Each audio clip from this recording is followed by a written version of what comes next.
अनिका के उंगलियां न्योते पे घूम रही थीं। कागज पुराना, जैसे कोई प्राचीन चर्मपत्र। बीच में एक अजीब सा निशान, 12 किरणों वाला सूरज उभरा हुआ था। ऐसा लग रहा था जैसे उसमें जान है। उसका दिल जोरों से धड़क रहा था। प्रसिद्ध नृत्य कला केंद्र का हिस्सा बनना एक सपना था, लेकिन यह न्योता अलग था, रहस्यमय। ये एक प्राचीन नृत्य, कोणार्क नृत्य के बारे में था, जो कम ही लोग करते हैं और जिसके बारे में फुसफुसाते हुए बातें होती हैं। उसकी रीढ़ में सिहरन दौड़ गई। यह उसका मौका था, अपनी उबाऊ जिंदगी से भागकर अपने पैशन को अपनाने का। अनिका को हमेशा से नाचना बहुत पसंद था। उसके शरीर में एक कुदरती लचक थी। अनिका ने गहरी सांस ली और फैसला किया, वह ऑडिशन जाएगी। न्योते पे लिखा पता अनिका को शहर के एक सुनसान कोने में ले गया। स्टूडियो टूटे फूटे घरों के बीच था, जहां एक अजीब सी खामोशी थी। हवा में अगरबत्ती और किसी पुरानी अनजानी चीज की खुशबू घुली हुई थी। उसका दिल तेजी से धड़क रहा था जब उसने भारी लकड़ी का दरवाजा धकेला। अंदर स्टूडियो में धुंधला प्रकाश था, बस कुछ टिमटिमाते तेल के दीपक जल रहे थे। परछाइयां दीवारों पर नाच रही थीं, रहस्य और उत्सुकता का माहौल बना रही थी। कुछ डांसर्स, जिनके चेहरे परछाइयों में छुपे थे, जमीन पर बैठे थे। वे अनिका को देख रहे थे, एक अजीब सी खामोशी के साथ, उनकी आंखें ठंडी और परखने वाली। अनिका की रीढ़ में सिहरन दौड़ गई। ये वो गर्मजोशी से स्वागत नहीं था जिसकी उसे उम्मीद थी। तुम में काबिलियत है, पर काबिलियत कुछ नहीं है बिना अनुशासन, बिना त्याग के। बाकी डांसर्स दूर ही रहे, उनकी चाल बिल्कुल सटीक और नियंत्रित। अनिका को जलन हुई। उनके मूवमेंट्स बिल्कुल परफेक्ट थे, बिना किसी मेहनत के। वह तब तक प्रैक्टिस करती रही जब तक उसका शरीर दर्द करने लगा और उसका दिमाग थकान से चूर हो गया। एक शाम स्टूडियो में घूमते हुए अनिका को एक छुपा हुआ कमरा मिला। यह एक छोटा सा धूल भरा कमरा था, जिसमें पुरानी चीजें और अजीब डरावने नकाब थे। एक नकाब ने उसका ध्यान खींचा। यह किसी देवता जैसा था, नक्काशी और कीमती पत्थरों से सजा हुआ।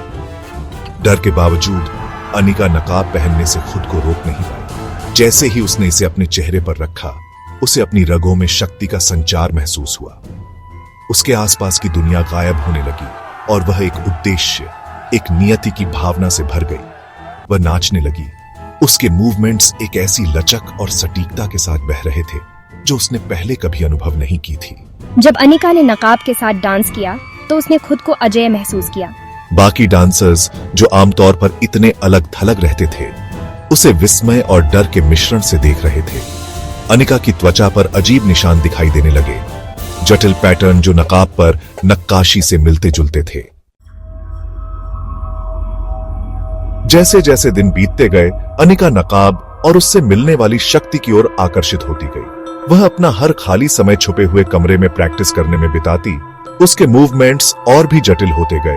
नकाब से उसका जुड़ाव गहरा होता गया।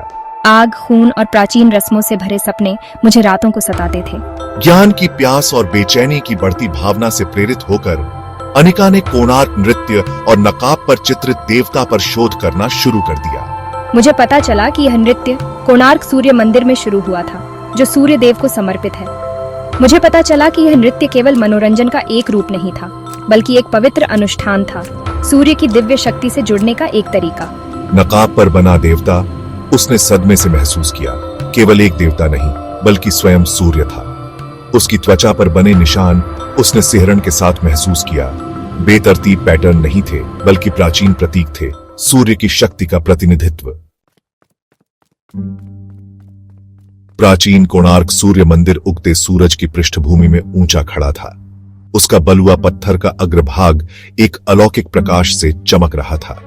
अनिका ने मंदिर की ओर एक अजीब सी खिंचाव महसूस की, अनिवार्यता की भावना जिसने उसे उत्साहित और भयभीत दोनों किया। मैं जवाब ढूंढने आई थी, लेकिन मंदिर की भव्य संरचना चेतावनी देती प्रतीत हो रही थी। जैसे ही अनिका मंदिर परिसर में घूमती रही, जटिल नक्काशी और संरचना के विशाल पैमाने पर अचंभा करती रही। वह इस भावना को दूर नहीं कर सकी कि उसे देखा जा रहा है। दीवारों पर उकेरे गए देवताओं की आंखें उसकी हरकत पर नजर रखती हुई प्रतीत हो रही थीं। उनके भाव अपठनीय थे। मंदिर की दीवारों पर नक्काशी सूर्य देव की कहानियां बताती हैं, उनकी शक्ति, उनकी महिमा, लेकिन उनका क्रोध भी। वे केवल एक नृत्य नहीं कर रहे थे, अनिका ने महसूस किया। वे खुद को अपनी समझ से कहीं परे एक शक्ति के प्रति समर्पित कर रहे थे। कोणार्क सूर्य मंदिर के भूल भुलैया जैसे गलियारों में गहरे आम दर्शकों की नजरों से छिपाकर अनिका ने एक गुप्त कक्ष की खोज की। प्रवेश द्वार एक ढीले पत्थर के स्लैब के पीछे छुपा हुआ था, जो अप्रशिक्षित आंखों के लिए लगभग अदृश्य था। जब उसने स्लैब को एक तरफ धकेला और अंदर कदम रखा तो उसका दिल घबराहट और उत्साह के मिश्रण से धड़क रहा था। कक्ष में हवा, धूप और धूल की गंध से भरी हुई थी। कक्ष की दीवारों को एक विशाल भित्ति चित्र से सजाया गया था। समय बीतने के बावजूद इसके रंग अभी भी जीवंत थे। भित्ति चित्र में कोणार्क नृत्य के असली स्वरूप को दर्शाया गया है। मैंने सिहरन के साथ महसूस किया। यह सिर्फ एक नृत्य नहीं था, बल्कि एक माध्यम था, सूर्य देव की अपार शक्ति को प्रसारित करने का एक तरीका। देवता का मुखौटा, मैंने भय की बढ़ती भावना के साथ महसूस किया, केवल एक मुखौटा नहीं था, यह एक चाबी थी, नश्वर क्षेत्र और दिव्य क्षेत्र के बीच प्रवेश द्वार को खोलने का एक उपकरण।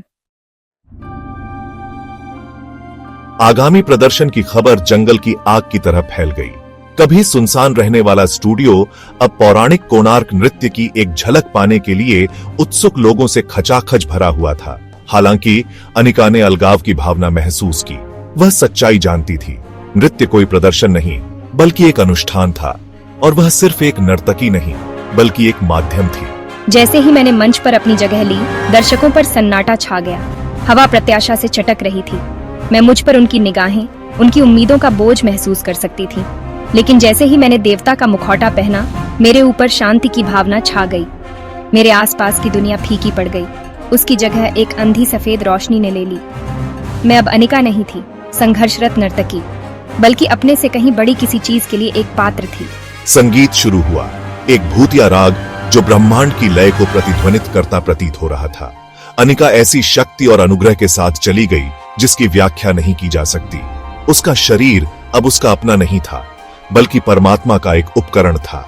कोणार्क नृत्य जो कभी समय के साथ खो गया था, का पुनर्जन्म हुआ, और अनिका, वह नर्तकी जो कुछ और चाहती थी, ने एक प्राचीन अनुष्ठान के केंद्र में अपनी नियति पाई, जो हमेशा के लिए सूर्य देव के नृत्य से बंधी रही।